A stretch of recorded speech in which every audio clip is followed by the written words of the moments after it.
Talking Points with Keith Vaz, celebrating diversity. Lyca, London. Welcome back. This is Keith Vaz on Talking Points on Lyca Radio. I hope you enjoyed the music. We are going international today with our two special guests coming from the Indian Ocean region. My first special guest on the programme is the Honourable Anil Kumar Bachoo MP, Mauritius's Minister of Health and Wellness, with a distinguished career spanning education, public service and politics. He has served his country for decades in a number of senior ministerial roles, including Vice Prime Minister, from helping shape Mauritius's education system and developing major national infrastructure projects, to now leading ambitious healthcare reforms. Minister Bachoo has played a significant role in the nation's progress. He has become a champion of preventative healthcare, digital transformation through e-health, and the establishment of an Ayush Centre of Excellence. I'm here in Port Louis. Let's talk to the Minister of Health, Anil Bachoo MP. Good morning, Minister. Good morning, Mr. Vaz. Minister, how important a priority is health to this government? When we took over, in the maiden speech that the Prime Minister made, he laid great emphasis on health. And we were of opinion that the last 10 years, when our party wasn't in power, not much was done in the field of health. And keeping in mind the great catastrophe that we had through the COVID, where thousands of people passed away, perished. So that we had in our mind. And then when we took over, we considered health to be one of the top most priorities of our government. Because all of us knows the saying, if health is lost, everything is lost. So that had been the pillar, the backbone, the fountain, the bedrock of our philosophy, that health should come first. And we should not forget that health services are free in Mauritius for everybody. Now, some people say if you're the Minister of Health, it's like giving Dracula control of the blood bank because it's endless, this expenditure. How do you prioritize what is the most important part of your health? You are perfectly right. The sky is the limit. But we should know the means that we have, and we should not forget that we are not a properly developed country with plenty of abundances. We don't have that much. But with the limited resources that we have, I have to see to it at least the basic needs of the common man, the basic needs are fulfilled. And at times we even go beyond that. But it all depends. Like this budget, I was a bit happy. I'm satisfied because the request that we had made, almost up to 90% we have received. So I do sincerely believe that we will be able to fulfill the wish, the aspirations of our people, the patients. Now, diabetes, as you know, is a big priority here. If you look at the figures for Africa, Mauritius has one of the highest levels in the whole of Africa. How are you combating this? How are you trying to prevent type 2? Now, among the non-communicable diseases, of course, diabetes ranks first. And it's a matter of great concern for us when you have a population where 20% of the population is either diabetic or pre-diabetic. This is a matter of great concern. And that is the reason we have started courses for children also. That is at the primary level. We have started at least drawing the attention of the parents at the same time and the teachers that what needs to be done. A sense of conscientization among the children we have started already. And we have got the non-communicable disease groups also moving around. And we are trying to educate. So first of all, we have to educate people. And secondly, we are doing a lot of screening, because there are many people in the villages, they don't know that they are diabetic. It's only when the test, they undergo the test, they come to realize it. And that's why mass scale screening has already started. And more emphasis is being laid on preventive rather than curative. Yes. In the past, unfortunately, we were only curing diseases. The preventive, we were not giving too much of importance. But now we are laying more emphasis on preventive rather than on curative. And I hope that the steps that we have already taken, the campaign that we have already started conducting will bear its fruits. But definitely, we are concerned about it. And our Prime Minister also is very much concerned about it. And that is the reason why in all the hospitals, the main hospital, in the past we had, there are people suffering from diabetes would go to the hospital and get the treatment that is required. But now it has been the instruction of the Prime Minister that every main hospital must have one department fully dedicated to diabetes. The moment you enter the hospital, they start from your feet.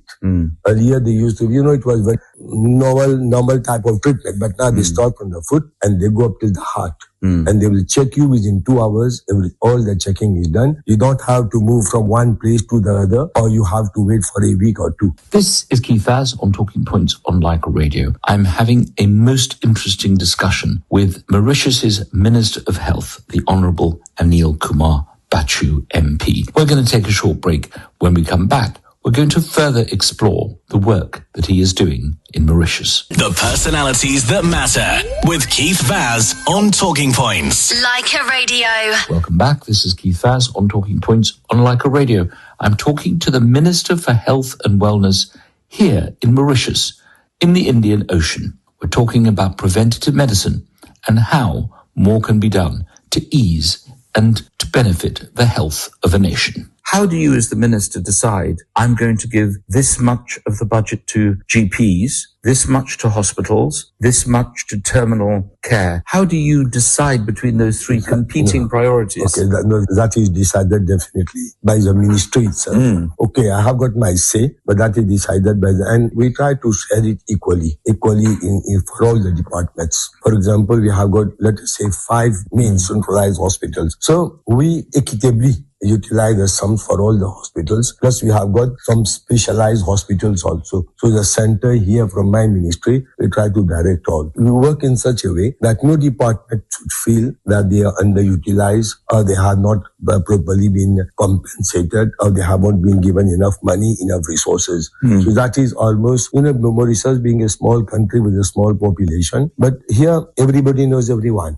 So any problem that occurs in a hospital, they will not go to an officer, they will come directly to the minister. And as you have seen me early in the morning, so at 8, anyone has a right to come and meet. I put it clear. Really? Any member of the public who feels that they have not been properly dealt with in the hospitals, they can come directly to me. Amazing. And the SC, the Senior Chief Executive, is in the office from 7:45. So we are here. So that's why I'm telling you that you look at everybody equally. Yes. And we see to it that justice is done for one and all. And not only that, we have got many patients inoperable in Mauritius, like let's say high-tech medicines they need. So at the course of the government, we send them abroad. Now we have got our pack with many top medical institutions of India, like Apollo and others. Yes. So we send them there and government bear the cost. Last year alone, approximately 1,000, I can say, patients you have sent abroad. Gosh, but this is a tropical paradise. And a lot of people come here on holiday. Are you also developing health tourism as other places are? I answer his question rightly. 2010 onwards, up till 2014, that was one of the dreams of the Prime Minister then, Navin Ramgoolam. And in fact, he was the one who encouraged the setting up of Apollo Hospital, Apollo Bramwell in Mauritius. Gosh. And that was 5-7-star hospital. And in fact, we started very well at that time. Unfortunately, in 2014, when this government, Labour government, fell down, we were out of power. The one who came, they completely finished that. And the Apollo returned.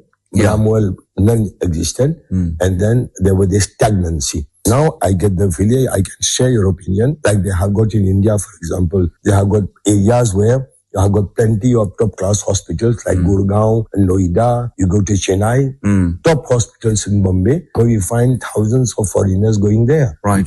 Because the cost is lower. So we have got this in mind. And in fact, we are working for this because we have got almost over 1 million tourists coming to Mauritius. Exactly. And this is such a beautiful country. The climate is also good. Indeed. So people will like to get all the services here. Yes. And in fact, we have got competent doctors and nurses. So I'll be very happy and I sincerely wish that before the term of our mandate, that dream will be realized. Final 2 questions. People are the most important.